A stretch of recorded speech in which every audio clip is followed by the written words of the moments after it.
Once a giant, always a giant. For me, it's only a giant. What's going on YouTube, Diggy546? I'm going to try to keep this film session pretty quick. Again, the NFL has deprived us of all 22 game tape. So we have to resort to cropping and zooming in to get good angles. We don't really have any all 22 angles of the entire field. We can't evaluate any DBs. We can't evaluate any wide receivers going down the field. We can't even really evaluate special teams if we wanted to do that.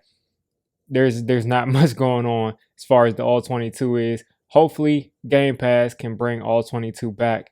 And these days you cannot even search for plays. Can't even search for big plays, for passes, for interceptions. You can't even do that for the broadcast. So the NFL right now is dropping the ball for Game Pass. And that's just me being just transparent. But I wanted to talk about Azeez Ojulari's first game as a Giant. Now this is only preseason. But this is his first couple snaps as a Giant, and he got some good reps. And when I say good reps, I mean he got some good work in, playing against someone who is probably a future All-Pro. I don't think he was an All-Pro last year, but he's probably a future All-Pro left tackle. He just fell down and got hurt today, so prayers go out to Mekhi Becton. But he is a beast. He's a dominant guy, and he's about 100 pounds heavier than Azeez Ojulari. You got Mekhi Becton right here. Azeez Ojulari right here.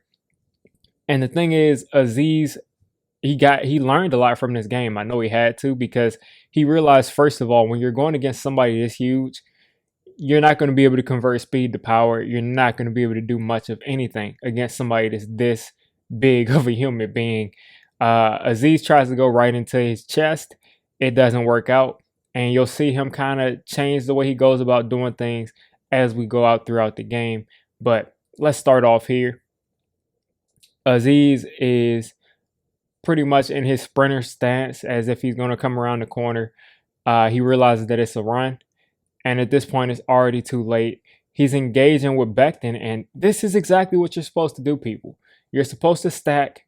That's exactly what Azeez is doing. He's holding his ground, stack, and then he probably wants to shed, because ideally what Azeez wants to do is make sure that he's established this point on the line of scrimmage. What he wants to do is make sure that he stays right here, and that he has the ability to shed or get an arm out to be able to, try to get some kind of an arm tackle or just slow this running back down. I think this is Michael Carter here. But Mekhi Becton is such a big human being that Azeez is not able to really stack and shed here. He's just going to get driven completely out of the play, and we'll just watch him just take a ride on out of your screen. And Michael Carter here, I mean, he's got a nice little gap right here, but I think this is Ragland. I think that's Ragland or somebody back here. Oh, this might be Shelton. But basically someone else sheds behind. But this gap is pretty much here. And Azeez Ojulari is not really helping this, because he's not able to get off Mekhi Becton, which isn't really surprising. He's a big guy. You don't really expect much in the run game against this dude. You just want to make sure you just don't get completely thrown out of the play like Azeez did. And he does a pretty good job of not getting pancaked, recovering, and being able to run the play down a little bit. Now, he doesn't get into the play, but, he runs it down. So this next play, you got Azeez going up against George Fant, and he's just going to try to take the straightest route. The quickest route to the quarterback is a straight line, right? You would think so. That would be the quickest route to the quarterback. And Azeez, he pretty much wins this bull rush, I'll say. But he's got to pay attention to this right tackle's back foot. I think this is George Fant. I think I've called him Noah Fant a couple of times in the past, but this is George Fant. And he's got this foot way back here. He's overcompensating for the fact that Azeez may try to get this edge. So once you see someone, and this is pretty much in all sports, people, any kind of one-on-one matchup, and you see somebody overcompensating to one side and you're trying to get past them, you have got to make them think that you're going to hit that outside full speed and get back inside somehow. So let's play this. Let's play this in slow motion. Right here, you see him already making sure he gets as wide as possible on this kick set. Look how much gap, look how big of a gap there is in between Fant and the right guard here. This shows that he's already been watching film on Azeez and he knows that this dude is fast, or he's seen him on the other side and he knows that he's fast. So what Azeez has to do, again, make him think that you're going to continue to go out there and try to get back inside, whether that be with a spin move, whether that be with a rip. You got to get back inside somehow, because if you can get inside a Fant right here, there is nothing in between you and the quarterback. The running back has got to get all the way over from the other side to block you. And at that point, you can take down pretty much both of them if you're Azeez. So you got to get back inside here. He's not able to do that, but he does have a nice bull rush. He does have a nice bull rush right here. You'll watch him just drive Fant back into the quarterback.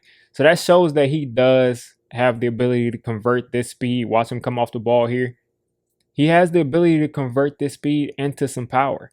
And watch, Trent Harris, you'll see 93 Trent Harris pretty much doing his thing on the other side. He had a pretty decent game. He was unblocked here, but I'll say on a couple of snaps I watched the Trent Harris, he put a little pressure on the quarterback. I'll definitely say that.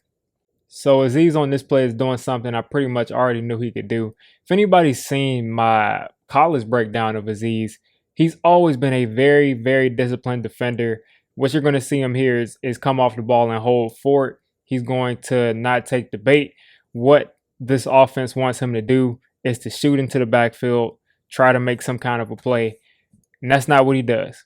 He sees that he is unblocked, and he immediately says, I have to make sure that there's no cutback lane. What they're trying to do is get me to shoot this gap and, run this play over here if there should be a cutback. But he takes away that cutback already and makes that play have to go to the other side, which is a good play. And then watch him just knock out the tight end right there. But this is exactly what you're supposed to do as a defensive end.